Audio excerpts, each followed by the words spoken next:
नमो अरिहन्ताणम् नमो सिद्धाणम् नमो आयर्याणम् नमो उवज्झायाणम्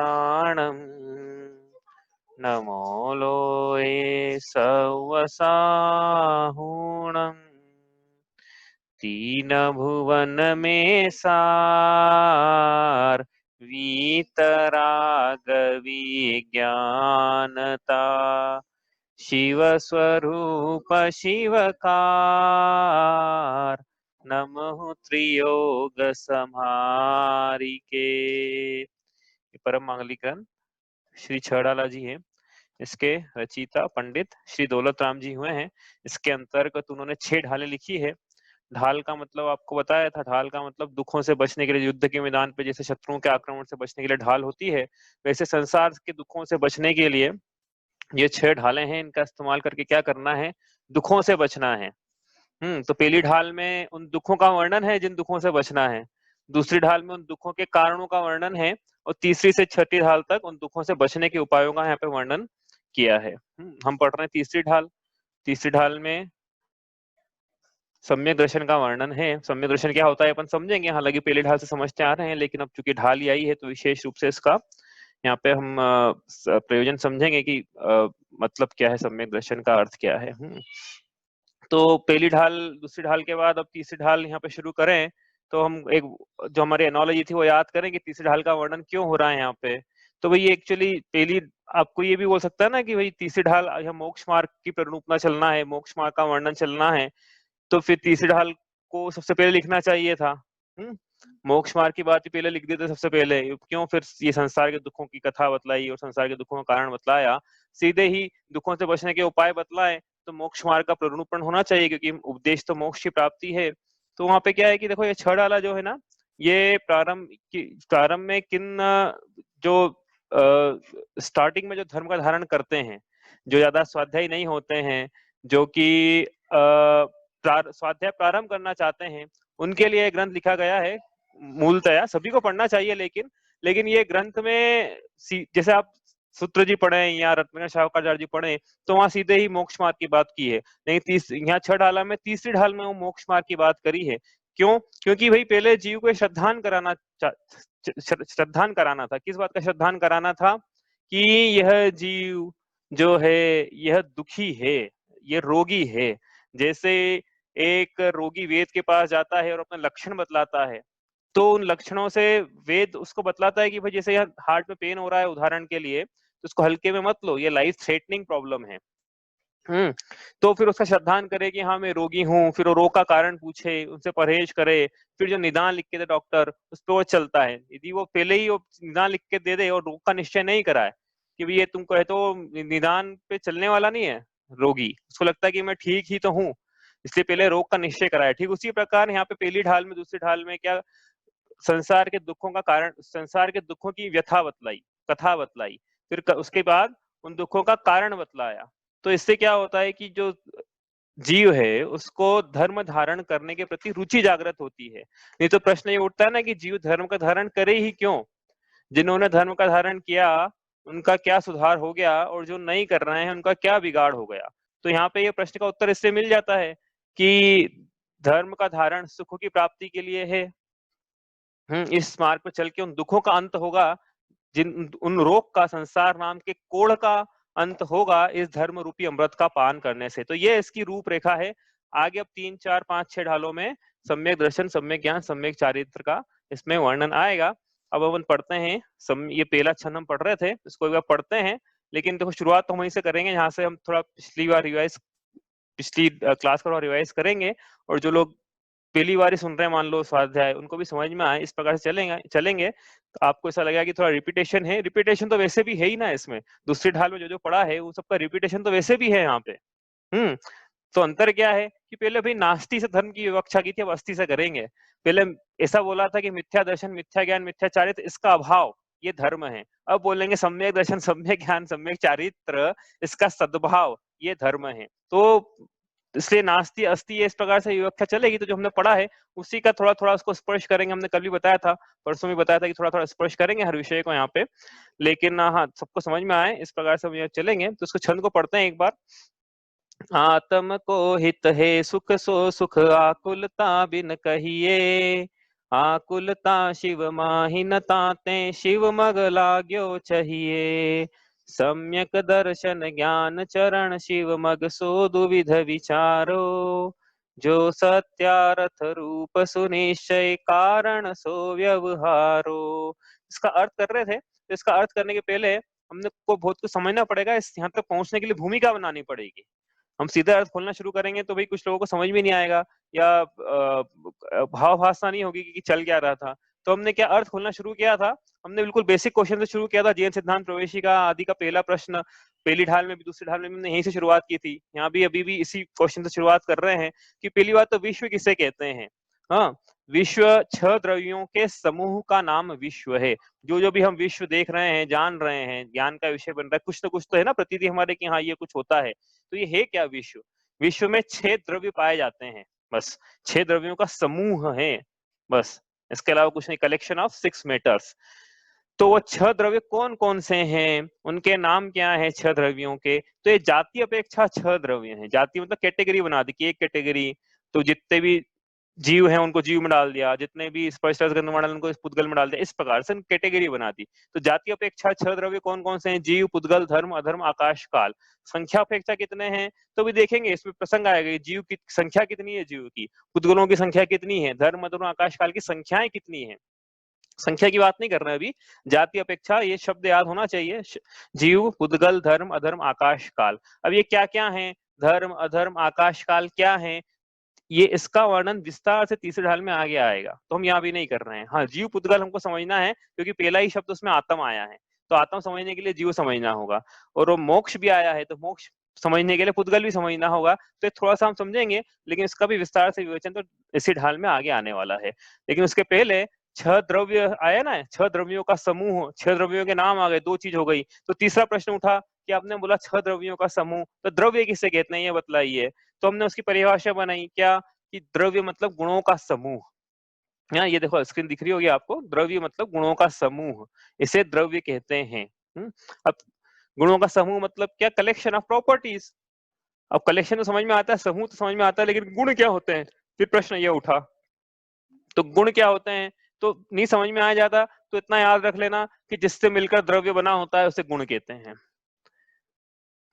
और थोड़ा विस्तार से समझना है तो जो द्रव्य के समस्त भागों में या समस्त पर्यायों में पाया जाता है, मतलब जिससे मिलकर द्रव्य बना है ना, द्रव्य के समस्त भागों में पाया जा रहा है, क्योंकि द्रव्य उससे तो मिलकर बना हुआ है।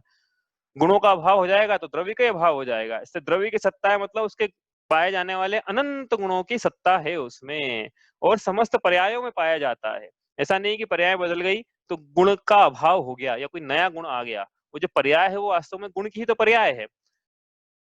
तो प्रश्न उठा फिर पर्याय मतलब क्या होता है, तो अगला उसका उत्तर है कि गुणों का परिणमन, गुणों का विकार, गुणों का कार्य, गुणों की अवस्था, उससे हम पर्याय कहते हैं। इसको समझते थोड़ा सा पर्याय क्या होती है। तो ये शब्द जो है ना द्रव्य गुण पर्याय, लोगों को थोड़ा कंफ्यूजन हो जाता है कि गुण क्या है पर्याय क्या है। एक बार और समझेंगे, लेकिन ये शब्दों से परिचय हो, याद हो द्रव्य किसे कहते हैं, गुण किसे कहते हैं, पर्याय किसे कहते हैं, क्योंकि इनका बार बार उपयोग होता ही रहेगा। इसके बिना विवक्षा कैसे करेंगे भाई? बेसिक टर्मिनोलॉजी होती है ना, जार्गन होते हैं ना बेसिक, तो ये एबीसीडी है। ठीक है, अब प्रश्न उठा कि भाई ये जीव किसे कहते हैं। आपने लिखा 6 द्रव्यों का समूह, तो द्रव्य गुण पर्याय तो हो गए, द्रव्य समझा, गुण समझा, पर्याय समझी, 6 द्रव्य के नाम समझे, विश्व किसे कहते हैं समझा। अब ये 6 द्रव्यों के जो नाम आए थे इसमें जीव आया, पुद्गल आया। अब जीव किसे कहते हैं, तो जीव मतलब जो जीता है। कैसे जीता है? जो चैतन्य प्राणों से जीता है। तो प्रश्न उठा चैतन्य प्राण किसे कहते हैं? चैतन्य प्राण मतलब चेतनता। चेतनता जहां जहां भी चेतन शब्द आए वहां वहां पर ज्ञान और दर्शन ये लेना है। अब ज्ञान और दर्शन का क्या मतलब है? तो वो थोड़ा सा अपन ज्ञान का मतलब तो समझ लेंगे यहाँ पे, दर्शन का मतलब अब देखते समझ पाते हैं कि नहीं, कभी आएगा प्रश्न तो आपस समझेंगे। लेकिन चेतन का मतलब ज्ञान और दर्शन है। हाँ, अभी इसकी परिभाषा खोल लेंगे वही ज्ञान दर्शन की थोड़ी देर बाद, अभी आएगी जब इसमें प्रसंग आएगा, इसी में आने वाला पहले छंद में। ज्ञान का तो आएगा ही, दर्शन भी 4 प्रकार के आपस लेंगे अपन, थोड़ा सा उसका दर्शन, इस वाले दर्शन का अर्थ भी वहाँ पे खोल देंगे ताकि नए लोगों को भी समझ में आए कि यहाँ पे दर्शन का क्या मतलब है। तो चेतन जहाँ भी शब्द आए, चेतन का मतलब है ज्ञान दर्शन। ठीक है, जीव क्या है? जीव द्रव्य है, द्रव्य क्या होता है? अनंत गुणों का समूह। तो जीव द्रव्य भी अनंत गुणों का समूह है। तो कौन कौन से अनंत गुण है बताओ? तो भाई अनंत की तो सूची हम नहीं बना पाएंगे, हाँ, लेकिन आपको समझ में आए ऐसे काम पूर्ते शब्दों की यहाँ पे लिस्ट बना देंगे। जैसे शक्कर में अनंत गुण हैं, तो अनंत गुणों की सूची बनाने की जरूरत नहीं है, 2-3 गुण इसके पता हो तो हमारा काम चल जाता है स्वाद बढ़ाने के लिए। हाँ, तो जैसे मिठास है, सफेदी है, चिकनाई है, जो जो भी उसमें गुण पाए जाते 3-4 गुणों की लिस्ट बना दे, अपना काम हो जाएगा। वैसे ही जीव में भी अनंत गुण पाए जाते हैं, लेकिन 3-4 की अपन लिस्ट बनाएंगे, अपने को अपना जो द्रव्य है उसका अधिगम हो जाएगा हमें।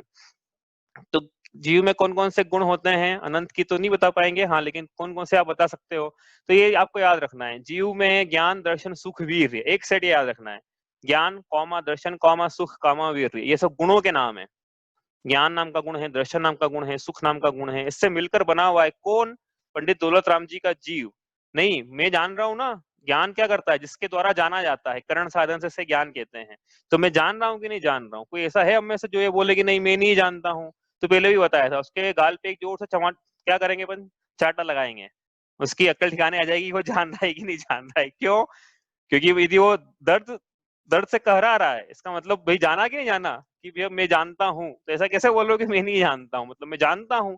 तो जिसमें ज्ञान पाया जाता है, जान रहा हूँ मतलब ज्ञान नाम का गुण है, क्योंकि ज्ञान नाम के गुण से ही जानता हूँ। तो मुझ में ज्ञान नाम का गुण है, मैं जानता हूँ, मतलब मैं जीव हूँ। इसका मतलब ये है। आत्मा जो शब्द लिखा वहां तक पहुंचाना भैया आपको, हाँ, इसलिए कर रहे हैं इतना सब, नहीं तो आप बोलोगे कि ये तो हो गया, तो क्यों रिविजन कर रहे हो? वो पहले शब्द ही आत्मा आया है उसमें, आत्म को हित। तो आत्मा क्या है वो समझना है ना। तो आत्मा क्या है? जीव मतलब आत्मा।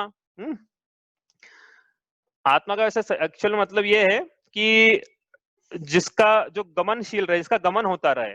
तो गमन जो धातु है ये ज्ञान अर्थ में है, तो जो ज्ञानशील हो उसे आत्मा कहते हैं। हाँ, सही मतलब तो इसका ये है। और जीव का मतलब जो जीता है उसे जीव कहते हैं। इस प्रकार से व्युत्पत्ति पर परिभाषाएं भी हैं इसकी, पर इतना ज्यादा विस्तार से नहीं कर रहे। लेकिन जीव और आत्मा को हम इंटरचेंजेबली यूज करेंगे यहाँ पे। सिद्ध भगवान को भी हम किसी अपेक्षा से जीव बोलेंगे। हाँ, द्रव्य प्राणों से नहीं जीते हैं, वो भाव प्राणों से ही जीते हैं, चैतन्य प्राणों से ही जीते हैं, इस अपेक्षा से सिद्ध भगवान भी जीव है। ठीक है, हमारी विवक्षा है। कोई किसी शास्त्र में कोई बोलेगा कि नहीं सिद्ध भगवान जीव नहीं है, तो उनकी अपेक्षा ये रहेगी कि द्रव्य प्राणों से नहीं जीते इसलिए वो जीव नहीं है। हाँ, ऐसी इस प्रकार की विवक्षा है, वक्ता का अभिप्राय है वैसा। तो हमारा अभिप्राय ये है कि जीव और आत्मा हम इंटरचेंजेबली यूज करने वाले हैं। तो जीव मतलब आत्मा, आत्मा मतलब जीव। आत्मा मतलब जिसमें ज्ञान, दर्शन, सुख, वीर्य पाया जाता है। मुझ में ज्ञान पाया जाता है मतलब मैं जीव हूँ, और जिसमें ज्ञान पाया जाता है नियम से उसमें दर्शन, सुख, वीर्य भी पाया जाता है। इसका मतलब मुझ में, हम सब में ज्ञान के साथ साथ दर्शन, सुख, वीर्य भी पाया जाता है। ये हमें गुण पाए जा रहे हैं। इसके अलावा और भी अनंत गुण है। 4 गुण की सूची बनाई है पहले ब्रैकेट में। दूसरे ब्रैकेट में अलग प्रकार से 3 गुणों की सूची बनाई है, दर्शन, ज्ञान, चारित्र। अभी दर्शन, ज्ञान, चारित्र है क्या है, कौन कौन से गुण हैं, इसका वर्णन एक पहले छंद में ही हमें करना है, क्योंकि उसमें आया है सम्यक दर्शन, ज्ञान, चरण, शिव, मकसद, द्विविध विचारो। तो दर्शन, ज्ञान, चारित्र का वर्णन करेंगे ही। और चेतनता मतलब ज्ञान, दर्शन। तो जब ज्ञान और दर्शन ये इसका वर्णन करेंगे, थोड़े रिपीटेशन है इस शब्दों में, लेकिन इस प्रकार से हमने अलग अलग ब्रैकेट बना के, अलग अलग सेट बना के जीव को समझा है, जीव का अधिगम किया है इस प्रकार से शब्दों के माध्यम से, कि जीव ऐसा है। तो ये तो जीव हुआ जिसमें ज्ञान, दर्शन, सुख, वीर्य है। और एक और शब्द आया ऊपर, पुद्गल। पुद्गल क्या है? पुद्गल का वर्णन भी इसी में आगे आएगा।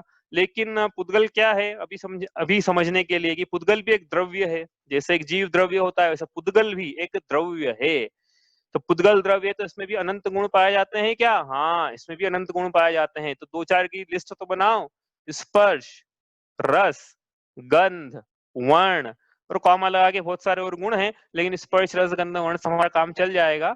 तो पुद्गल वो है जिसमें स्पर्श, रस, गंध, वर्ण पाया जाता है, मतलब जिसको छुआ जा सके, तो वो स्पर्श नाम का गुण है, जिसके द्वारा छुआ जा सके। ऐसे ही रस, गंध, वर्ण, जिसके द्वारा वो दिखाई देता है आंखों से। तो ये कुर्ता जो है, ये दिख रहा है कि नहीं दिख रहा है आंखों से? हाँ, दिख रहा है। इसमें वर्ण पाया जाता है? हाँ, है। तो ये कुर्ता जो है यह पुद्गल है। ये शरीर दिख रहा है? हाँ, ये पुद्गल है। माइक्रोफोन दिख रहा है, हेडफोन दिख रहा है, लैपटॉप, मोबाइल दिख रहे हैं, ये सब पुद्गल हैं, क्योंकि ये आंखों से ज्ञान का विषय बन रहे हैं। तो ये पौद्गलिक है। जिनमें स्पर्श, रस, गंध, वर्ण पाया जाता है उनमें ज्ञान, दर्शन, सुख, वीर्य नहीं पाया जाता है। और जिसमें ज्ञान, दर्शन, सुख, वीर्य पाया जाता है उसमें स्पर्श, रस, गंध, वर्ण नहीं पाया जाता है। ये बात याद रखना। इसलिए जीव जो है उसमें ज्ञान दर्शन सुख वीर्य है, लेकिन पुद्गलों का एक भी गुण नहीं है ये वाला स्पर्श रस गंध वर्ण वाला। उसी प्रकार पुद्गल में स्पर्श रस गंध वर्ण है तो उसमें ज्ञान दर्शन सुख वीर्य चेतनता है, दर्शन ज्ञान चारित्र, इसमें से एक भी गुण पुद्गल में नहीं पाया जाता है। तो दोनों बिल्कुल न्यारे न्यारे पदार्थ हैं। इसलिए मैं जीव हूं, लेकिन शरीर जो है चूंकि ये दिखाई देता है इसलिए ये पुद्गल है। पुद्गल है तो इसमें चेतनता नहीं है, और जिसमें चेतनता नहीं होती उसे अजीव कहते हैं। इसमें पंक्ति आएगी, चेतनता बिन सो अजीव। अजीव की परिभाषा यही है, जिसमें चेतनता ना हो। तो ये शरीर तो अजीव है, लेकिन शरीर के अंदर जो मैं विराजमान जो जान रहा हूं, ऐसा कोई द्रव्य है, द्रव्य सत्ता है उसकी, मैटर है, वो मैटर है, द्रव्य है। एक क्षेत्रावगाहक संबंध है शरीर के साथ में, लेकिन जिस स्थान पर शरीर है उस स्थान पर आत्मा भी है। आत्मा जानने का काम कर रहा है। और अभी जिसको जैसे आप अपना चित्र देख रहे हो मोबाइल लैपटॉप में, तो आप अपने शरीर को जान रहे हो, तो वो शरीर दिखाई दे रहा है, तो वो ज्ञेय है, लेकिन ज्ञान में हूं। जिसको जाना जा रहा है शरीर, वो शरीर में वो शरीर पुद्गल है। ठीक है, तो ये पुद्गल हुआ और यह जीव हुआ। इस प्रकार जीव और पुद्गल ये दो प्रकार से हमने समझा है इसको। और अब समझना ये भी था साथ में कि पर्याय किसे कहते हैं। हाँ, थोड़ा ये समझना मुश्किल लगता है। तो ये पुद्गल जो है, ये इसमें वर्ण नाम का गुण पाया जा रहा है, स्पर्श रस गंध वर्ण, ये जिसमें पाया जाता है। लिखा क्या इसमें? नहीं लिखा, नीचे लिखा था क्या?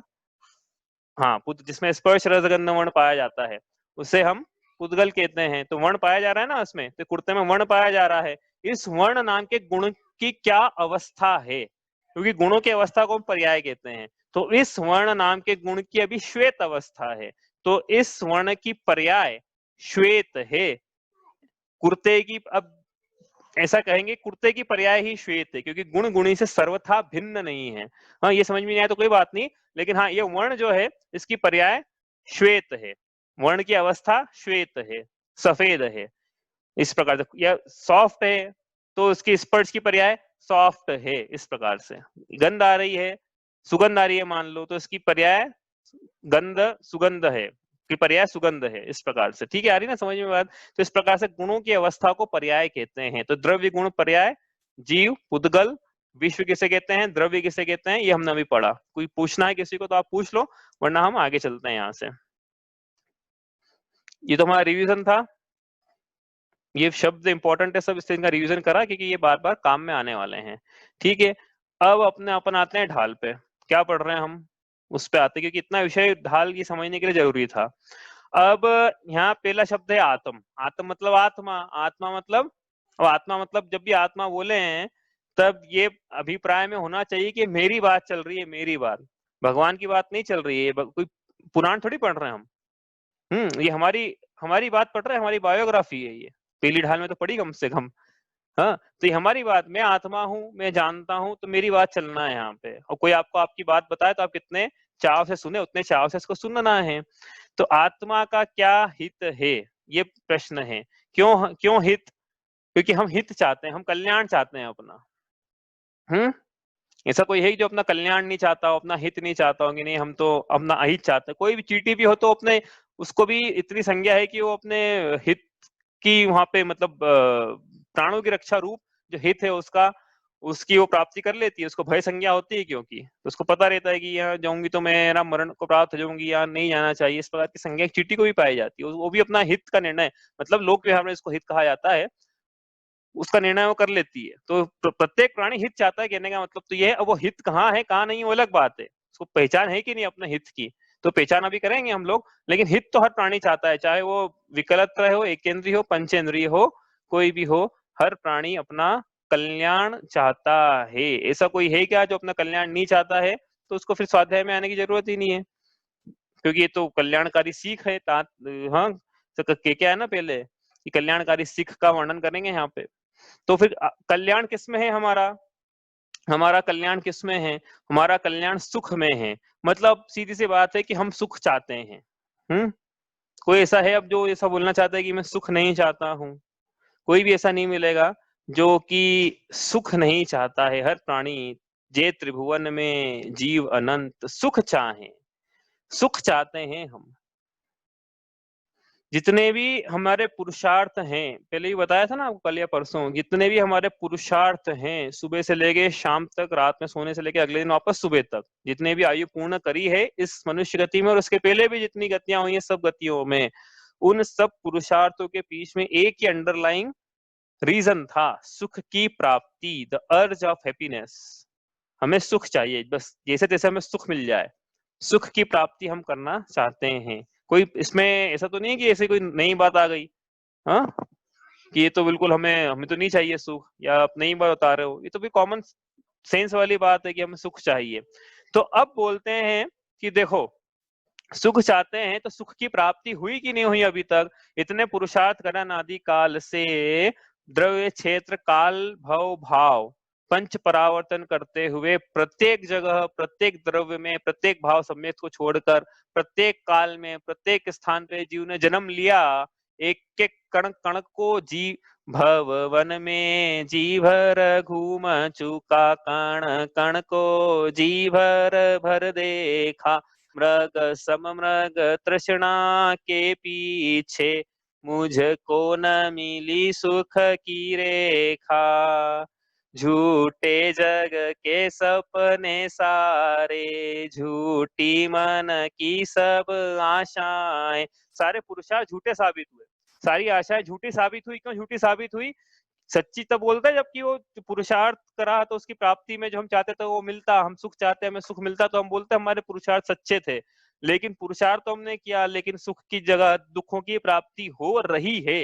हुई ऐसा मत बोलना, नहीं तो मालूम चलेगा अभी तो सुखी अवस्था में है हम। हो रही है इसका मतलब पुरुषार्थ जल गलत थे, दिशाएं गलत थी, इसलिए दशाएं गलत है। अब दिशाएं बदलेगी तो दशाएं भी बदलेगी, तो फिर कौन सी दिशा में थे जिसको बदल के अब सही दिशा में जाना है, उसका यहाँ वर्णन प्रारंभ होता है। तो सबसे पहले पहचान करें हम कि सुख का लक्षण क्या है, सुख की परिभाषा क्या है, और फिर वो सुख कहाँ मिलेगा। तो दो ही तो चीज डिफाइन करनी है भाई, हमारा टू बी क्या है, टू बी को डिफाइन करना है हमें। हमारा एजिस तो ऐसा है, हम जहां पर हैं दुखमय अवस्था है, हमें सुख चाहिए, तो सुख का लक्षण पता हो, और वो सुख का लक्षण वो मतलब कहाँ मिलेगा, ये हमें जो वस्तु लेना है वस्तु पता होना चाहिए कि मौसम्बी और ऑरेंज लक्षण क्या है दोनों का, हाँ, और वो कौन सी दुकान पे मिलेगी, तो ये दो चीज तो पता करना है बस। तो फिर लक्षण पता करना है और कहाँ मिलेगी वस्तु पता करना है, और जाके क्या करना है, प्राप्ति करना है उसकी। तो वैसे ही सुख का लक्षण क्या है, हमने क्या माना था अभी तक सुख का लक्षण?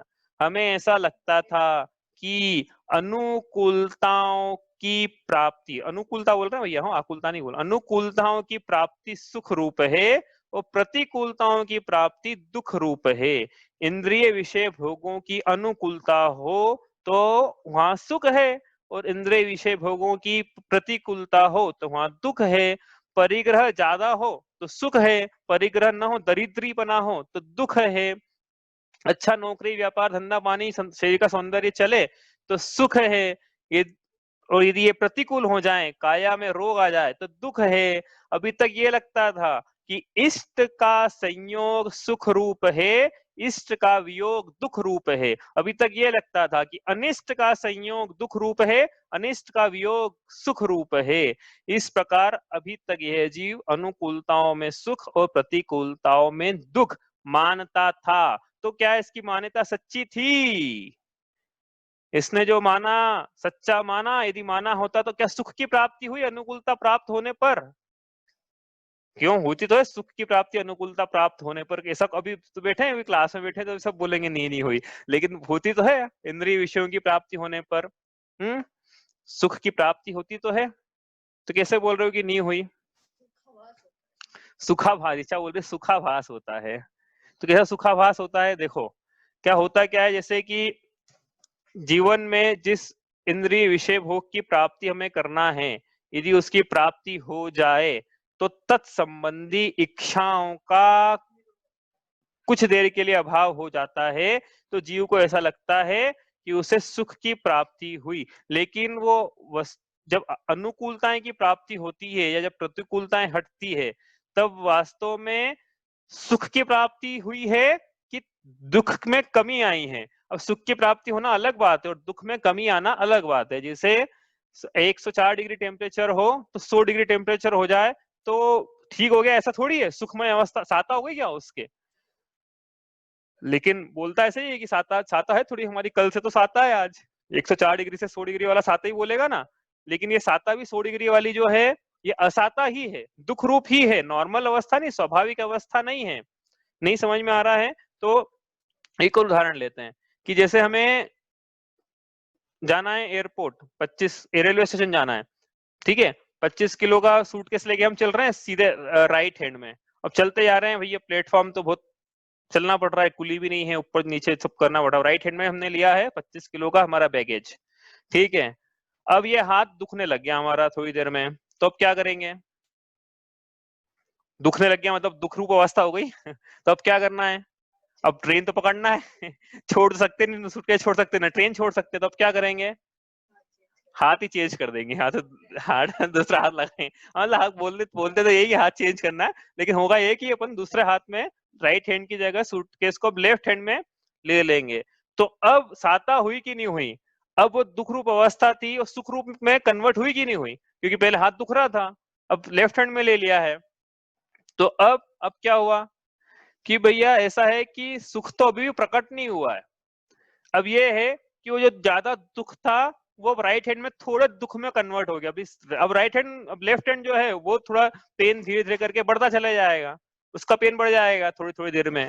हाँ, एकदम से तो नहीं बढ़ता, धीरे धीरे धीरे बढ़ता जाता है। तो जैसे लिया वैसे उसका पेन शुरू हो गया, उसका दुख शुरू हो गया है। हाँ, लेकिन ज्यादा दुख से कम दुख अवस्था में आ गए हैं, तो जीव को ऐसा लगता है कि सुख की प्राप्ति हो गई है। सुख की प्राप्ति तो तब होती जब जीव को किसी प्रकार की आकुलता ही नहीं होती कि मुझे ट्रेन पकड़ना है, मुझे सूटकेस तोड़ना है, मुझे जाना है। मैं कृत्य कृत्य हो जाता, मुझे किसी काम की इच्छा ही नहीं होती, इच्छाओं का अभाव हो जाता, तो मैं बोलता कि हाँ ये सुखरूप अवस्था है। मतलब संसार में आप देखें कि अनुकूलता प्रतिकूलता दोनों ही दुख रूप है, निराकुलता ये सुख रूप है, क्योंकि अनुकूलता और प्रतिकूलता दोनों में ही आकुलता पाई जा रही है, इच्छाएं पाई जा रही है। इच्छाओं का होना ही दुख रूप है। इसकी सिद्धि की थी परसों भी, कैसे की थी? इच्छाओं का होना ही दुख रूप है।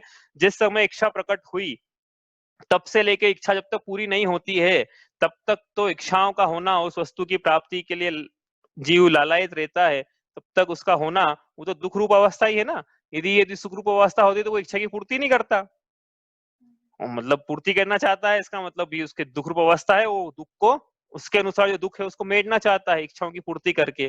तो इच्छाओं की पूर्ति करके फिर सुख की प्राप्ति हो जाती है क्या?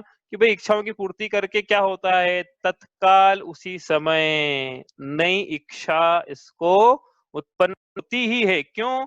क्योंकि इसको लगता था कि विषय की प्राप्ति करने में सुख हो जाएगा, और इसकी सिद्धि हमने कर ली कि विषय की प्राप्ति में तो सुख होगा ही नहीं, क्योंकि अजीव में सुख नाम का गुण होता ही नहीं है। तो विषय इंद्रियों के विषय भोग की प्राप्ति भी कर ले, परिग्रह जुटा भी ले, तो सुख तो नहीं जुटा पाएगा ये। तो इसको बस ये आभास था, ऐसा लगता था, इसकी मान्यता थी कि इसको जुटा लूंगा, बड़ी गाड़ी ले लूंगा तो सुख रूप अवस्था हो जाएगी, लेकिन होती तो है ही नहीं। तो वो अब सुख की इच्छा तो बनी हुई थी, तो सुख की इच्छा के लिए इसको पर पदार्थों में सुख लगता था, तो नए परिग्रह की इसकी इच्छा जागी कि अब लोग देखेंगे इसको और मेरी तारीफ करेंगे तो मैं सुखी हो जाऊंगा, या मैं अच्छे से चलाऊंगा, ड्राइव करूंगा, या जो भी है। इस प्रकार की नई नई इच्छाएं उसमें उत्पन्न होती रहती है, और जैसी नई इच्छा उत्पन्न हुई वैसे ही वो आकुलता के परिणाम है। आकुलता के परिणाम मतलब हमने बोला था इच्छाओं का होना, तो इसकी ऐसी इच्छाएं चलती रहती है, इच्छाएं चलती रहती है तो ये दुखी ही रहता है। मतलब इच्छाओं की पूर्ति में सुख नहीं है। अच्छा तो ये होता कि इसकी इच्छाएं प्रकट नहीं होती, इच्छाएं उत्पन्न नहीं होती, इच्छाओं का निरोध हो जाता, तो हम बोलते हैं कि हाँ भाई इनके सभी प्रकार की आकुलताओं का अभाव हो गया। मतलब सुख जो है इसका मतलब ये समझ में आता है यहाँ से कि वह आकुलता में नहीं है, इच्छाओं के होने में नहीं है, क्योंकि इच्छाएं तो दुख रूप है। सुख जो है वो इच्छाओं के अभाव में है। संसार में, जगत में जिनको भी आपको दिखे कि हाँ ये व्यक्ति जो है ये बड़ा अनुकूलताएं चल रही है इसके जीवन में, तो क्या उसके परिणाम आकुलित रहते हैं या नहीं रहते हैं? यदि आकुलित रहते हैं तो अनुकूलता होने पर भी वह दुखी ही है। और यदि किसी के प्रतिकूलता चल रही है जीवन में लेकिन उसके परिणामों में आकुलता नहीं चल रही है, तो वह प्रतिकूलताओं में भी, विपरीत परिस्थितियों में भी समता भाव रखकर सुखी ही है। तो इससे क्या है, देखने का नजरिया बदल जाता है पूरा दुनिया को।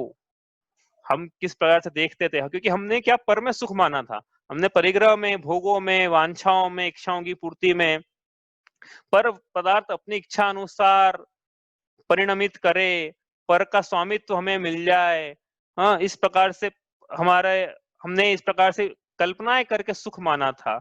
लेकिन ये समझ में आता है यहाँ से कि ये जो कल्पनाएं थी, ये सब इच्छाएं थी, ये सब दुख रूप थी। अच्छा तो ये होता कि इच्छाएं उत्पन्न ही ना होती, तो ही हमारी अवस्था सुख रूप होती। लेकिन जीव ने क्या माना, मैं सुखी दुखी में रंक राव, मेरे धन ग्रह गोधन प्रभाव, मेरे सुततीय में सबल दीन, बेरूप सुभग मूरख प्रवीण। ऐसी कल्पनाएं करके उसने स्वयं को सुखी दुखी माना, अनुकूलताओं प्रतिकूलताओं में। लेकिन अब यहाँ कह रहे हैं कि ये तो सब दुख के ही कारण थे, दुख के लक्षण थे, क्योंकि सुख का लक्षण तो एकमात्र अनाकुलता है या निराकुलता है, या इच्छाओं का निरोध है, इच्छाओं की उत्पत्ति न होना, ये सुख का लक्षण है। तो अब ऐसा जानकर, ऐसा मानकर कि पर पदार्थों से दृष्टि हटती है। क्यों? क्योंकि पर पदार्थों की चाह तो दुख का कारण है और हमें सुख चाहिए। नजरिया बदल जाता है देखने का लोगों को कि भाई ये तो इतना धनवान है, हमें भी धनवान बनना है। भाई धनवान वाली तो बात ही नहीं है यहाँ पे, आकुलित है कि नहीं आकुलित है ये बात हो गई अब तो यहाँ पे, कि कितना आकुलित, हमें निराकुलित बनना है। अब तो बात ये हो गई, पूरा विजन ही शिफ्ट हो गया, पूरा फोकस शिफ्ट हो गया है, दिशाएं ही बदल गई। जिस दिशा में हम जा रहे थे वो दिशाएं तो आकुलित करने वाली थी, और हम बोल रहे हैं कि सुख का लक्षण तो निराकुलता में है। तो अब जो है दिशाएं बदल जाएगी तो ही दशाएं बदलेगी। अब हम चलेंगे इस मार्ग पे आगे, जिस मार्ग का यहाँ वर्णन है, तो हमें ऐसी अवस्था प्रकट होगी। और कम से कम श्रद्धान में तो पहले प्रकट हो, भले चारित्र में बाद में प्रकट हो, कम से कम श्रद्धान में तो हम ऐसा माने कि हाँ, इच्छाओं का अभाव सुख रूप है, इच्छाओं की वृद्धि उत्पत्ति ये सब आकुलता के परिणाम है, और आकुलता के परिणाम दुख रूप है। इस प्रकार से यहाँ पे क्या बात, दो बातों का वर्णन है। क्या? पहली बात बताइए यहाँ पे कि आत्मा का क्या हित है, मतलब मेरा क्या हित है, मैं सुख चाहता हूं। तो सुख का लक्षण क्या है? सुख का लक्षण निराकुलता है। आकुलता बिन कहिए ना, आकुलता बिन मतलब निराकुलता है सुख का लक्षण। दो बातों का यहाँ पे वर्णन किया है यहाँ पे। ठीक है, आगे चले यहाँ से हम। अब यहाँ लिखा है कि अब दो प्रश्न ये उठा कि सुख का लक्षण हमने पहचान लिया, हाँ, कि सुख का लक्षण कहाँ पर है। तो कोई है वास्तव में, कोई ऐसा जीव भी है कि नहीं कि जिसको ऐसी निराकुलता प्रकट हुई। आपसे मैंने एक्सरसाइज करने के लिए बोला था कि क्या, कि आप दो तो आपने कर ली होगी, अब तीसरी में बताता हूँ आपको। कोई ऐसा जीव ढूंढ के लाओ। एक इतने साल हो गए ना, 2500 से 3000 साल की हिस्ट्री हमारे पास में है, कम से कम साइंस में तो इतनी है ना। तो कोई एक आध जीव ऐसा ढूंढ के लाओ जो अपनी इच्छाओं की पूर्ति कर करके सर्व सुखी हो गया हो। एक टास्क है, असाइनमेंट होता ना जैसे टू डू, एक तो ये काम करके लाओ कि कोई एक व्यक्ति का नाम बताओ जो अपनी इच्छाएं पूरी कर करके फिर इसी स्टेज पे पहुंच गया हो जहां उसको चरम सुख, परम सुख की प्राप्ति हो गई हो। पहली तो ये। दूसरा, ऐसा कोई व्यक्ति लेके आओ जो कि इच्छाओं का निरोध करके बैठा हो और दुखी हो। तो देखो नहीं ला, ऐसा इच्छाओं का निरोध करके दुखी हो ऐसा भी नहीं ला पाओगे, और इच्छाओं की पूर्ति में सुख हो ऐसा भी नहीं ला पाओगे। तो इससे सिद्ध होता है कि हाँ, कि इच्छाओं की पूर्ति में सुख होता ही नहीं है और इच्छाओं की निरोध में ही सुख होता है। नहीं समझ में आया तो एक बात ध्यान रखना आप कि भगवान के पास कोई भी इंद्रियों के विषय भोग रूपी सामग्री ऐसी नहीं है जिसका वो भोग करते हैं। कोई स्त्री नहीं है जैसा उदाहरण के लिए जिसका वो भोग करते हैं, कोई रसगुल्ला नहीं उनके पास जिसका वो भक्षण करते हैं भगवान। तो जब उनके इंद्रियों के विषय भोग नहीं चल रहे हैं तो उनके फिर आनंद किस बात का है, सुख किस बात का है? इस निराकुलता का है। इससे बात यह सिद्ध होती है क्या, कि निराकुलता में सुख है, अनुकूल विषय भोगों की इंद्रियों की अनुकूलता में सुख नहीं है, या प्रतिकूलता में दुख नहीं है, निराकुलता में सुख है, निराकुलता सुख का लक्षण है। इससे बात सिद्ध होती है। मैंने आपको ये बोला था कि भाई ऐसे आप थ्योरी पे मत जाओ, आप तो खुद प्रैक्टिकल करके देख लेना कि आप तब ज्यादा सुखी रहते हो जब इच्छाएं का अभाव होता है, तब ज्यादा सुखी रहते हो जब इच्छाएं हो जाती है, उसकी पूर्ति नहीं होती, और पूर्ति होने के बाद नई इच्छा उत्पन्न हो जाती है। स्वयं करके देखना ना अपने ऊपर। भाई हम ऐसा थोड़ी कि टोडरमल जी, दो राम जी बोलेंगे तो हम मान लेंगे, या कोई बोलेगा तो आप तो परीक्षा प्रधानी होकर स्वयं परीक्षा कर लेना है इसकी। तो 3 4 5 बातें प्रैक्टिकली बताइए कि दुनिया में ऐसा व्यक्ति खोजो, या अपने ऊपर ही लगाओ। कि हमने कौन सी इच्छाओं की पूर्ति कर ली अभी तक कि हम सर्वसुखी हो गए, ऐसी कौन सी इच्छा की पूर्ति करना बाकी है जिसके होने पर हम सुखी हो जाएंगे। एक आध की तो लिस्ट बनाओ ना, इतनी सारी इच्छाएं होती है, एक आध तो हमको ही बताना फिर, ताकि हम भी करें। हमको कौन सा कोई यहाँ पे कोई जैन कुल में पैदा हुआ है तो हमें तो ऐसा थोड़ी कि इसलिए जैन धर्म सच्चा है कि हम जैन बन के पैदा हो गए। भैया आप तो हमको सिद्ध कर दो क्या कि ये इच्छाओं की पूर्ति होने पर, ये लौकिक इच्छा की पूर्ति होने पर सर्व सुखी हुआ जाता है। तो हम अभी छडाला बन करके, हमको तो सुख की प्राप्ति करनी है ना, हमको आग्रह थोड़ी है जैन धर्म का, हमको कोई स्वाध्याय का आग्रह थोड़ी है, महावीर भगवान महावीर का आग्रह थोड़ी, आग्रह मतलब हमको कोई पक्षपात थोड़ी है कि हम यहाँ हैं तो ये सच्चा है। भाई आप तो डंके की चोट पे हम कह रहे हैं, आप बोल दो आपका सच्चा है, हम तो आपके भक्त बन जाएंगे। आप ये बता दो कि ये वस्तु की प्राप्ति करके इच्छाओं की पूरी पूर्ति होने के बाद जीव सर्व सुखी हो जाता है, नई इच्छा उसकी उत्पन्न नहीं होगी। कोई एक वस्तु लाके बता दो, नहीं बता सकते तो मुंह से ही बोल दो कम से कम कि हाँ ये है लौकिक वस्तु ना चाहिए, मतलब मोक्ष, हाँ उसके तो वर्णन नहीं चलेगा, और मोक्ष हो गया तो इतना समझाने की जरूरत है नहीं, समझ में आ गया मतलब आपको। हाँ कोई एक आध तो होगी कि नहीं है, और नहीं है तो फिर भाई अब जो कह रहे हम मान लो फिर, या और नहीं तो आप मनवाओ अपनी बात डंके की चोट पर, न्याय नीति पूर्वक से, इसलिए नहीं कि हम सर्वज्ञ कह रहे हैं, इसलिए नहीं कि आचार्य कह रहे हैं, इसलिए नहीं आचार्य कुंद कुंद ने कहा, इसलिए नहीं, न्याय नीति पूर्वक विथ लॉजिक एंड जस्टिफिकेशन ये वस्तु प्राप्त करूंगा तो इच्छाओं का अभाव हो जाएगा और मैं सर्व सुखी हो जाऊंगा। संसार में इतनी डिस्कवरी हुई है, मैं हमेशा सोचता हूँ ऐसा कि भाई पिछली बार हमने क्लास में प्रसंग लिया था, एक ने पूछा, एक आंटी ने अच्छा बताया था मुझे कि देखो ये सुख जो है ये तो आत्मा में ही पाया जाता है। उन्होंने सिद्ध कैसे करा इस बात को पता है? उन्होंने, आंटी ने बोले कि देखो यदि सुख है ना बाहर से मिल जाता तो इतनी साइंटिफिक डिस्कवरी हुई है तो एक आध इंजेक्शन ऐसा भी तो बनता कि इसको लगाओ तो सुख मिलेगा। किसी दुकान पर जाते और अपन बोलते भैया 1 किलो सुख देना, कटोरा लेके जाते भैया आधा आधा ग्राम आधा पाव आधा लीटर सुख दे दो इसमें मेरे को, तो सुख तो मिलता ही नहीं दुकानों पे, और मेरे को तो सुख चाहिए तो कहाँ मिलेगा फिर? सोचना भैया, विचार कर, साइंटिफिक है पूरा, ऐसा नहीं कि भाई यहाँ पीली ढाल पीली पंक्ति में लिखा है तो हम मानेंगे, मत मानो, आप तो बिल्कुल विचार करो, परीक्षा प्रधानी होके तो जिनवाणी पे श्रद्धान होगा, श्रद्धान की ढाल है ये, सम्यक दर्शन की ढाल है ये। आप पूरे विचार आप मिले तो बताना, मुझे ही बताना, मैं भी आपके साथ ही अपन बंद कर देंगे स्वाध्याय, मैं भी आपके साथ हो जाऊंगा कि हाँ, लेकिन आपको पक्का यकीन दिलाना पड़ेगा पहले मेरे को कि हाँ भाई यहाँ सुख है, इसके बाद इच्छाओं की कोई इच्छाएं नहीं रहती है, क्योंकि जब सुख मिल गया तो नई इच्छा क्यों करेगा जीव? सुखी तो चाहिए था, सुख मिल गया उस विषय पाने के बाद तो नई इच्छा क्यों होगी उसको फिर? समझ में आ रही ना बात? ये सारी कनेक्टेड है आपस में सारी बात में। इसका मतलब पर पदार्थों में सुख नहीं है, इच्छाओं में सुख नहीं है, सुख आत्मा में ही है, इसलिए बाहर इंजेक्शन नहीं मिलता सुख के। आज क्या बोल रहे थे हम कि देखो बाजार में इतनी खोज हुई, इतनी डिस्कवरी हुई है, इतनी मार्केटिंग हो रही है और इतना पैसे कमाने की होड़ चल रही है, तो भाई पोजीशन करें अपना प्रोडक्ट ऐसा कि जिसकी डिमांड हो मार्केट में, सुख की डिमांड नहीं मार्केट में, तो ऐसा प्रोडक्ट बनाए जो सुखी हो वास्तव में, कि ये लो सुख चाहिए था तुमको, ये लो सुख, तो ये नहीं मिल पा रहा है, इसका मतलब सुख तो सोचना ना, आप खुद विचार करना, मेरे कहने पे ऐसा नहीं कि मैं कह रहा हूं तो आप यकीन कर लो, अब स्वयं विचार करना कि क्या सुख बाहर से मिल पाएगा क्या? तो सुख क्या है फिर? सुख आत्मा की अवस्था है, आत्मा की निराकुल अवस्था, लिखे हैं इसको, सुख आत्मा की। देखो सुख के बहुत सारे अपन ने क्या पहले भी 4 प्रकार के सुखों का वर्णन किया था। सुख का लक्षण निराकुलता, ऐसा तो लिखा ही है, आकुलता मतलब इच्छाओं का होना। तो ये सुख क्या है?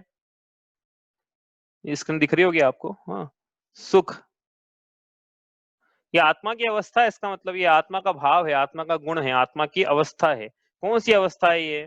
आत्मा की निराकुल अवस्था, ऐसा भाव, आत्मा की निराकुलता ऐसा भी लिख सकते हैं अपन, क्योंकि सुख का लक्षण ऊपर लिखा है, निराकुल अवस्था, निराकुल अवस्था।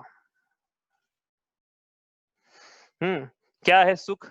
आत्मा की निराकुल अवस्था। कहाँ मिलेगा ये? अब आत्मा की निराकुल अवस्था बाहर मिलेगी क्या? बाहर ढूंढने जाओगे तो आकुलता के भाव हो जाएंगे मतलब कितना लॉजिकल सी बात है ना, कि बाहर ढूंढेंगे तो आकुलता के भाव हो जाएंगे, हम तो कहते निराकुल अवस्था अंदर ही ढूंढना है, तो अंदर ढूंढने की आकुलता हाँ स्टार्टिंग में रहेगी, ये बात सही है।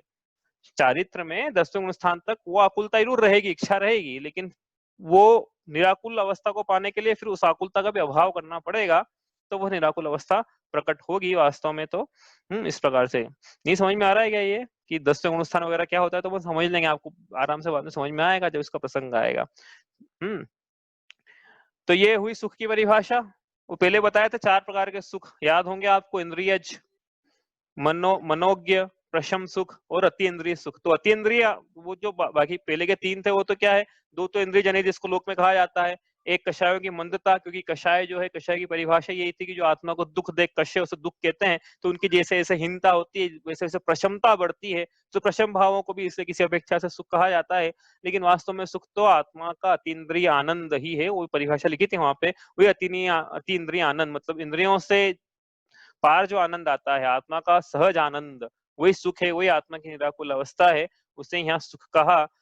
तो फिर सुख मिला कि नहीं मिला अभी तक, इतने विषय भोग भोगे, भगवान की पूजा भक्ति करी, तो सुख मिला कि नहीं मिला? हम तो भगवान की भक्ति भी इसलिए करते हैं कि हमें सुख की प्राप्ति हो, लेकिन मिला इसलिए नहीं क्योंकि उसके पीछे अभी तक मान्यताएं क्या थी कि भगवान की भक्ति भी करेंगे तो क्या होगा। लिखा ना यहाँ पे, आत्मा का हित है पुण्य, सो पुण्य ऐसा है, आत्मा का हित है देवायु का बंध, आत्मा का हित है पुण्यास्त्र, ये सब तो लिखा है ना यहाँ पे। क्या लिखा है यहाँ पे, देखो, आत्मा का हित सुख है, सुख आकुलता रहित अवस्था है, ऐसा लिखा है यहाँ पे, कहीं नहीं लिखा पुण्य।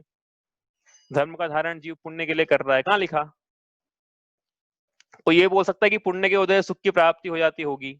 हाँ तो कोई बात नहीं भाई, आप पुण्य की जो प्रकृतियां हैं 48 प्रकृतियां में से आप एक आध प्रकृति का नाम बताओ मेरे को कि ये जो प्रकृति है इसके उदय से जीव को सुख की प्राप्ति होती है। होगी ना फिर पुण्य की प्रकृति, इतनी सारी प्रकृतियां पुण्य की, एक आध तो होगी ना उसमें से जिसके उदय से जीव को सुख की प्राप्ति होती हो, है? होगी ना, कोई एक आध तो होगी। नहीं है, 148 में से एक भी नहीं है, तो सब पाप रूप हो गई, मतलब सब दुख रूप हो गया। इसका मतलब ये वही पे तो सुख रूप हो गया, दुख रूप होगी, तो सब दुख रूप हो गई, मतलब 148 के 148।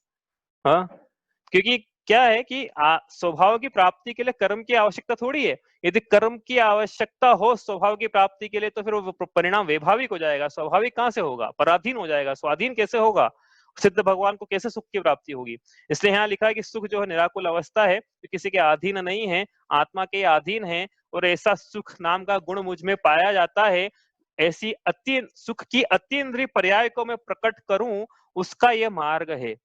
सुख नाम का गुण तो मुझ में है, लेकिन पर्याय में अभी प्रकट रूप से वो अतीन्द्रिय आनंद नहीं है, तो उस अतीन्द्रिय आनंद की पर्याय को मैं प्राप्त करूं, पर्याय में प्राप्त करूं उस अतीन्द्रिय आनंद को, इस सुख का ये मार्ग है। वही लिखा है अगली पंक्ति में कि भाई ये कहाँ है। तो ये देखो, अब अगली पंक्ति पढ़ते हैं। पहली पंक्ति हो गई हमारी, कोई प्रश्न हो किसी को तो आप पूछ लेना। आगे चले हम यहाँ से, बस पूछ लेना बीच में टोक के, आपको ये समझ में नहीं आया या वो समझ में नहीं आया। अब अगले पंक्ति तो 2 बातें हो गई यहाँ पे, आत्मा का हित सुख है और सुख का लक्षण निराकुलता है। तब ये निराकुलता कौन सी दुकान पे मिलेगी? तो हमारे पास बहुत रत्नों के खजाने पड़े हैं, हमारे सोने की डलियां पड़ी है, एक डली दे देंगे और निराकुलता खरीद के ले आएंगे। तो उन्होंने बोला कहाँ पे मिलेगी, देखो निराकुलता, आकुलता शिव माही न ताते, मतलब आकुलता नहीं है, कहाँ नहीं है, शिव माही। आकुलता शिव मतलब मोक्ष, माही मतलब में, आकुलता मोक्ष में नहीं है। कौन सी दुकान का नाम है मोक्ष? फिर तो वहां चलें, फिर थोड़ी सी हो निराकुलता लेके आ जाएं। तीसरी बात क्या है, आकुलता मोक्ष में नहीं है, मतलब मोक्ष निराकुल रूप अवस्था का नाम है। शिव रूप निराकुलता ने जो पढ़ के आए, मतलब ऐसा वो नहीं मानता है, मतलब इसका मतलब शिव निराकुल अवस्था है। पढ़ा ना वहां पे, कहाँ पढ़ा? अब ये तो नहीं बताना पड़ेगा ना कहाँ पढ़ा। शिव रूप निराकुलता न जो ऐसा मोक्ष तत्व में विपरीत श्रद्धान, मतलब विपरीत श्रद्धान था कि शिव रूप जो है वो निराकुल अवस्था नहीं है, तो सम्यक श्रद्धान क्या हुआ है कि शिव अवस्था निराकुल अवस्था है, इसका मतलब ये हो गया, ये समीचीन श्रद्धान था, इसका मतलब ये है। तो मोक्ष जो है वो निराकुल अवस्था है, तो मोक्ष मतलब क्या होता है? अब ये प्रश्न उठा, मोक्ष कौन सी दुकान पे मिलेगा या कौन सी जगह का नाम है ये मोक्ष? तो बताइए भैया, मोक्ष मतलब क्या होता है? इससे पूछ रहा हूँ आपसे कि हमने पढ़ा है, मोक्ष मतलब क्या होता है? आत्मा शुद्ध अवस्था, आत्मा की शुद्ध अवस्था, इसको हम कहते हैं मोक्ष। 2 एरो लगा रखे हैं वहां पे। हाँ, 2 एरो लगा रखे हैं। मोक्ष अवस्था है, भाव है, किसका भाव है? तत्व है, त्व है, त्व भाव है। तो तत् वो सर्वनाम किसका है? जिसका कि त्व है। मोक्ष तत्व है ना, सात तत्व हमने पढ़े हैं, वापस पढ़ेंगे जो पहली बार पढ़ रहे हैं इसको, जो सात तत्वों का वर्णन वापस इसमें आएगा। लेकिन सात तत्व जीव, अजीव, आश्रव, बंध, संवर, निर्जरा और मोक्ष। मोक्ष भी एक तत्व है। वस्तु का भाव, तेषाम भावम तत्वम, वस्तु के भाव को तत्व कहते हैं। तो मोक्ष तत्व है, वस्तु का भाव है। तो कौन सी वस्तु का कौन सा भाव है, ये प्रश्न उठा। कौन सी वस्तु है, उसका कौन सा भाव है, पढ़ा भाई हमने, रिवीजन चल रहा है। जीव का भाव है कि अजीव का भाव है? मोक्ष किसका भाव है? जीव का भाव है। और अजीव का? अजीव भाव ही नहीं होते हैं लोग। भाव का मतलब होता है गुण, उसको बोलते हैं भाव। फीलिंग्स को नहीं बोलते हैं भाव। फीलिंग्स मत लेना भाव, जब जीव में लगाए तो बोले फीलिंग्स ले लेना, लेकिन अजीव में भी भाव होते हैं। तो पुद्गल में भाव होती है कि नहीं, मतलब ये। तो मोक्ष भाई दो परिभाषा पढ़ी थी भाई। बंध की परिभाषा इसके पहले क्या था? निर्जरा। हाँ, निर्जरा क्या मोक्ष था? निर्जरा की क्या परिभाषा थी? आत्मा के प्रदेशों से कर्म का एक देश क्षय होना निर्जरा है, इसे द्रव्य निर्जरा कहते हैं। आत्मा के ऐसे परिणाम जिन परिणाम द्रव्य निर्जरा होती है, आत्मा के ऐसे तप रूप परिणामों को भाव निर्जरा कहते हैं। ये पढ़ी थी निर्जरा की परिभाषा। ऐसी बनाएंगे मोक्ष की परिभाषा, लेकिन थोड़ी सी मॉडिफाई करना पड़ेगी। आत्मा, हाँ बोलो। आत्मा में सभी द्रव्यों का, द्रव्य कर्मों का वियोग और आत्मा की पूर्ण शुद्ध अवस्था। हाँ, तो एक हुआ आत्मा की पूर्ण शुद्ध अवस्था। तो आत्मा की अवस्था है ना ये, तो ये जीव का भाव हुआ।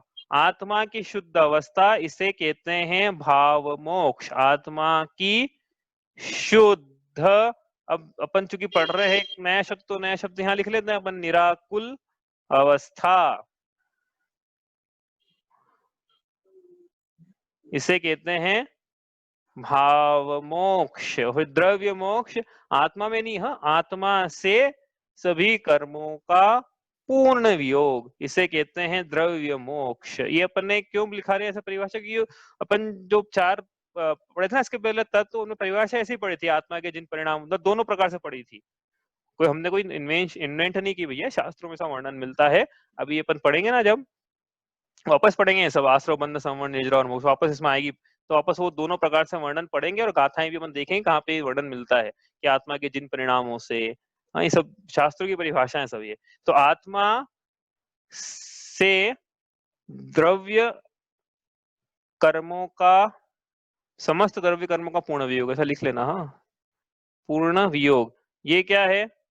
ये द्रव्य मोक्ष किसका हुआ? ये द्रव्य मोक्ष किसका हुआ? प्रश्न तो ये था। जीव का। ये जीव का मोक्ष हुआ। हाँ, एक मिनट रुको, अब इसको थोड़ा अपन थोड़ा सा मॉडिफाई कर लेते हैं। तो अभी फिर बताना है आपको कि किसका मोक्ष है। ये जो लिखा था ना द्रव्य कर्मों का, इसको अपन ले आते हैं आगे, और ये आत्मा को ले आते हैं पीछे से, ताकि आपको क्या क्लियरिटी हो जाए।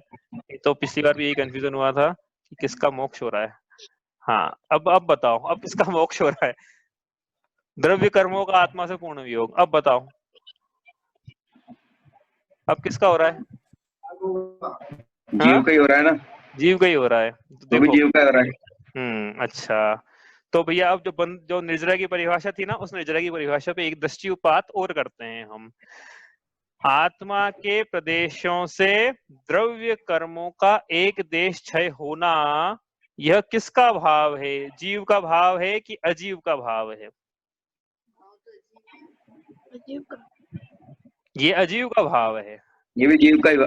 क्यों? तो जीव का भाव तो ये हुआ ना कि आत्मा के ऐसे परिणाम जिनसे द्रव्य निर्जरा होती है, आत्मा के ऐसे परिणाम जीव के भाव हैं। लेकिन द्रव्य कर्मों का एक देश झड़ना, मतलब कुछ ना कुछ अवस्था हो रही है द्रव्य कर्मों की, हो रही है ना, द्रव्य कर्म झड़ रहे हैं। ये उस समय भी समझा था मैं, द्रव्य कर्म झड़ रहे हैं, तो द्रव्य कर्मों की अवस्था है, तो अजीव की अवस्था है, मतलब ये अवस्था अजीव की हुई। तो इसी प्रकार द्रव्य कर्मों का वियोग हो रहा है, द्रव्य कर्मों का कुछ हो रहा है, द्रव्य कर्मों का परिणमन हो रहा है, तो अवस्था किसकी हुई? भाव किसके हुए? मोक्ष। द्रव्य मोक्ष किसका हुआ? भाव। द्रव्य मोक्ष किसका भाव हुआ? ये अजीव का भाव हुआ। अब कोई बोले कि अजीव को कैसे मोक्ष हो जाएगा, लोगों का ये प्रश्न हो जाता है एकदम से, इसलिए लोग मानने को स्वीकार करने को तैयार नहीं कि अजीव का कैसे मोक्ष हो जाएगा साहब। भाई मोक्ष की परिभाषा क्या है? हमने बताई ना मोक्ष की परिभाषा, ये लगाओ आप अपने मन से क्यों लगा रहे हो मोक्ष की परिभाषा? हम मोक्ष की परिभाषा बता रहे हैं ना आपको, द्रव्य कर्मों का आत्मा से पूर्ण वियोग होना, ये मोक्ष की परिभाषा है भैया हमारी, यही है मोक्ष की परिभाषा हमारी, द्रव्य मोक्ष की परिभाषा। तो द्रव्य मोक्ष लगा लेना, ये अजीव में नहीं घट सकती है बात। द्रव्य कर्मों का आत्मा से पूर्ण वियोग, क्या ये अजीव में ऐसी अवस्था नहीं घटित हो सकती है क्या? हो सकती है ना? हो सकती है। तो फिर वो मोक्ष किसका है फिर? द्रव्य मोक्ष, वो भी अजीव का ही हुआ।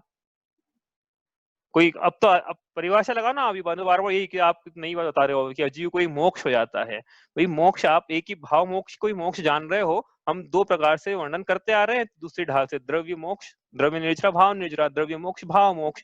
तो भाव मोक्ष मतलब, और आपको नहीं समझ में आ रहा है तो द्रव्य संग्रह की गाथा में स्पष्ट लिखा है, आसव बंधन संवरण जर मोक्षास पुण्य पावाजे, जीवा जीव विशेषा तेवी समासेन पभणामो। तो उन्होंने लिखा ना कि मोक्ष जो है वो भी जीव और अजीव के विशेष अवस्था ही है। तो जीव और अजीव की अवस्था है, तो और उसमें उन्होंने आगे वर्णन भी किया है कि द्रव्य मोक्ष क्या है, भाव मोक्ष क्या है। तो ये अजीव की अवस्था है ना, फिर जीवा जीव विशेषा, जीव और अजीव की विशेषता है ये, तो अजीव की विशेषता आ जाएगी ना फिर। अभी भी कोई कंफ्यूजन तो पूछ लो, वैसे तो मेरे ख्याल से क्लियर होना चाहिए। परिभाषा ये लगाना आप द्रव्य मोक्ष में, तो आपको क्लियर रहेगा। अब द्रव्य मोक्ष में ये परिभाषा मत लगा देना ऊपर वाली, ये भाव मोक्ष की परिभाषा है, ये द्रव्य मोक्ष की परिभाषा है। अब आप ये भी बोल सकते हो कि द्रव्य मोक्ष की परिभाषा आगम में अन्य प्रकार से भी मिलती है, हमें वो भी स्वीकार है, लेकिन हम कर्मों की अपेक्षा से द्रव्य मोक्ष की परिभाषा बना रहे हैं।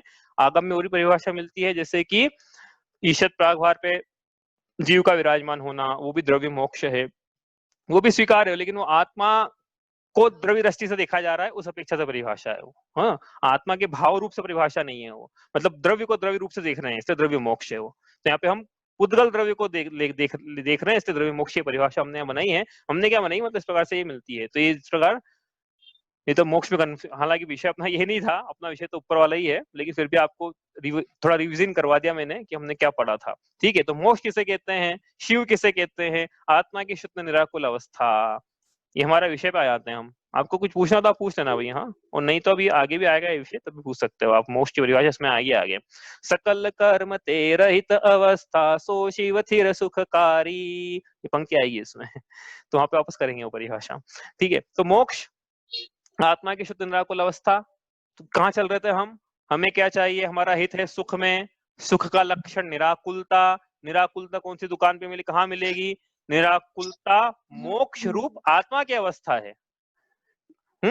मतलब मोक्ष कहाँ मिलेगा, ये निराकुल रूप आत्मा की अवस्था है, मतलब आत्मा की निराकुल अवस्था में जो कि मोक्ष रूप अवस्था है, वही सुख रूप अवस्था है। इसका मतलब ये हुआ है ना, मोक्ष कहाँ मिलेगा, आत्मा, मतलब मोक्ष क्या है, आत्मा की शुद्ध अवस्था। ठीक है, तो सुख चाहिए तो अब क्या चाहिए, सिद्धि कर रहे हैं, सुख चाहिए तो अब क्या चाहिए, सीधी सी बात है भाई, सुख चाहिए तो मोक्ष चाहिए। आत्मा का हित चाहिए, मुझे मेरा हित करना है, मतलब मुझे क्या करना है, मुझे मोक्ष की प्राप्ति करना है। कोई कंफ्यूजन तो नहीं है।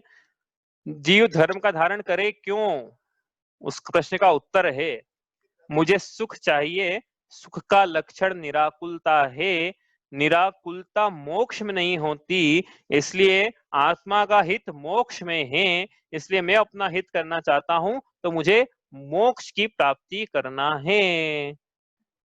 बात समझ में आती है यहाँ से। ये तो लोग बोलते हैं कि धर्म का धारण ही क्यों करे जीव, नहीं भी करेंगे तो क्या बिगड़ जाएगा। क्या बिगड़ जाएगा, तो पीली ढाल में पढ़ के आए हम, अब करेंगे तो क्या सुधर जाएगा, वो पढ़ रहे हैं यहाँ पे ठीक है, कोई प्रश्न है तो आप पूछ लेना, अपन आगे चलते हैं। तो यहाँ से तीन बातों का वर्णन हो गया।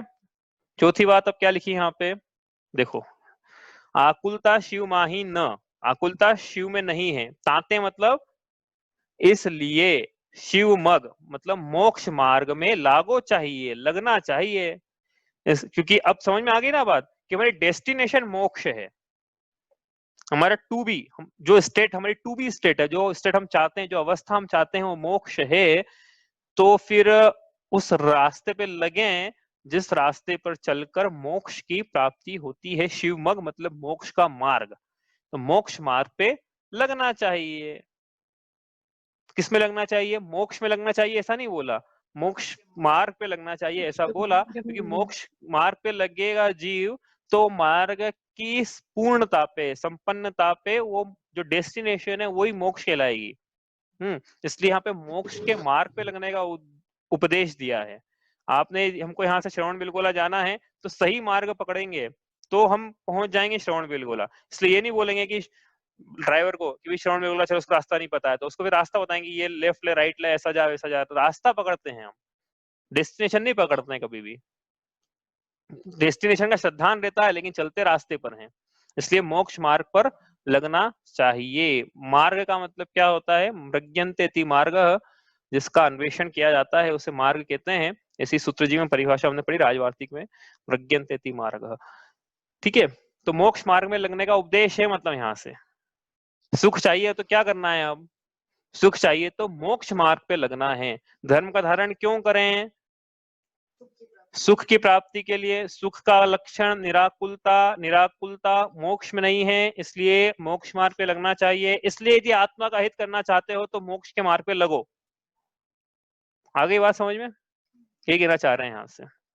क्यों हम क्यों मंदिर जाएं, आदि आदि जो भी हैं। ठीक है, तो ये कारण है। ठीक है, अब प्रश्न उठा यहाँ से कि मोक्ष का मार्ग क्या है?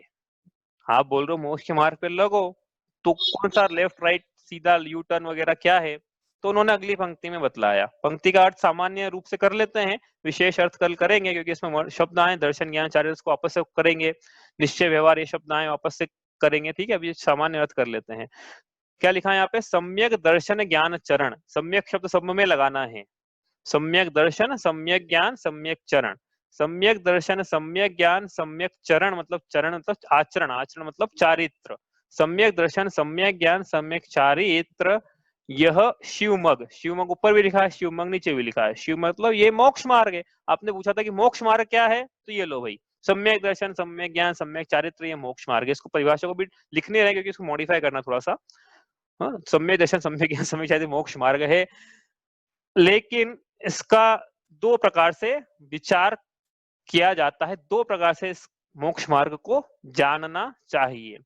एक सत्यारथ रूप है, जो सत्यारथ रूप है सुनिश्चय, जो सत्यारथ रूप है वह निश्चय मोक्ष मार्ग है। कारण सो व्यवहार हो, उस सत्यार्थ रूप का जो कारण है उसे उपचार से व्यवहार मोक्ष मार्ग कहा जाता है। अब हम समझेंगे सम्यक मतलब क्या है, दर्शन मतलब क्या है, सम्यक दर्शन मतलब क्या है, ज्ञान क्या है, चरण क्या है, दो प्रकार से क्या करना है, और उसके बाद निश्चय क्या है, व्यवहार क्या है, और व्यवहार निश्चय का कारण कैसे है, और किस प्रकार से कारण है, और किनको बोलना है मोक्ष मार्गी, किसको नहीं बोलना है मोक्ष मार्गी। क्या हम मोक्ष मार्गी हैं, मंदिर जाते हैं तो? क्या मुनिराज मोक्ष मार्गी हैं? क्या मिथ्या दृष्टि मोक्ष मार्गी है? क्या नारकी मोक्ष? तो ये सब बहुत सारे प्रश्न हैं, कल इसका उत्तर हम ढूंढेंगे। अभी जो आज हमने पढ़ा है इसमें आपको कोई प्रश्न है तो आप पूछ लीजिए।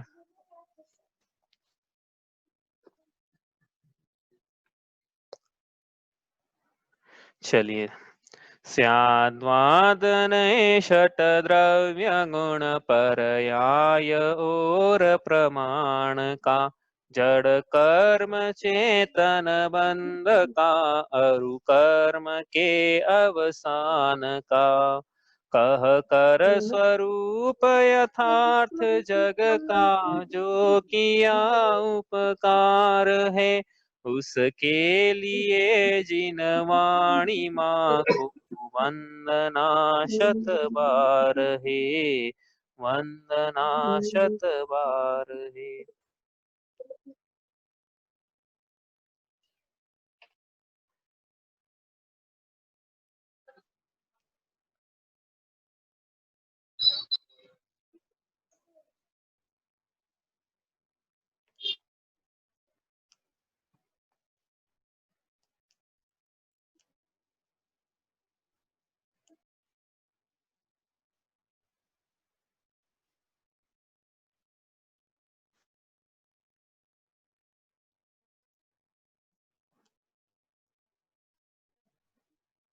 जय जिनेंद्र।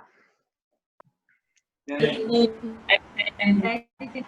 जिनेंद्र।